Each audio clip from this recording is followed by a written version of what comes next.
I was actually diagnosed at age 43.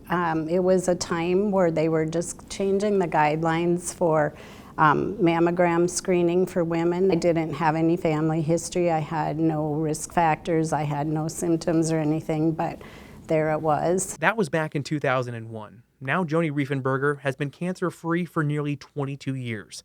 One of the ways she celebrates that achievement is by participating in the Avera Race Against Cancer with her team, the Pink Panthers. I have lots of family and lots of friends, and I have had lots of coworkers over the years, and my friends from the gym, and I've even had people I don't even know sign up on my team. I've ran over the years and walked over the years, just depending on what that year bring, but yeah, always been a part of the team. We're just so happy that we're spending this time together and celebrating, and so there's always just that kind of excitement to get started with the race and be able to celebrate what we're there for and to celebrate my mom. I get a lot of encouragement and camaraderie from my team. I love walking with my team. Being a part of a team is just one way people can participate in the Avera Race Against Cancer.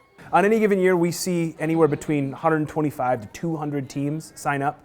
Teams can be as many as 5 people. They can be as many as 200 people, depending upon, usually about half of our participants form a team or are part of a team. So we see that it's a very family-based, work-based, friend-based group that come together, run or walk together. The race has been a Sioux Falls staple for over a quarter of a century, with the first one being held in 1988. The Junior League of Sioux Falls, one of their members was diagnosed with cancer, and they thought, well, let's do a run or a walk, and 35 years later, we're still here. That first event had about 200 people. Now we look at about 6,000 people every single year. And in those 35 years, a significant impact has been made to support cancer services. Plus, all those funds raised stay local. It's one of the largest fundraisers in the state of South Dakota. On any given year, we can raise anywhere between $450,000 to $600,000, depending on the year. It's really a community event, and it has evolved and grown, and it has done over the years so many awesome things to improve cancer care and support cancer patients.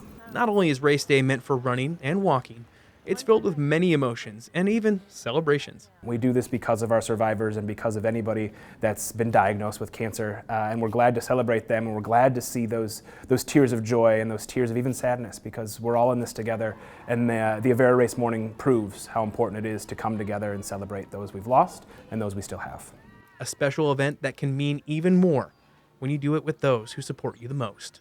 I think we're all hard-pressed to find somebody who hasn't been touched by cancer in some way, and so it's a great event for a great cause. And so whether it's helping to fund things for survivors or people in active cancer treatment, or even just preventing cancer that affects all of us. And so I would encourage everybody to get out and be active and to do something proactive about it. The spirit of the race is contagious. It is empowering. There's so much energy on that day, and there's so many emotions flowing. It is kind of an indescribable experience.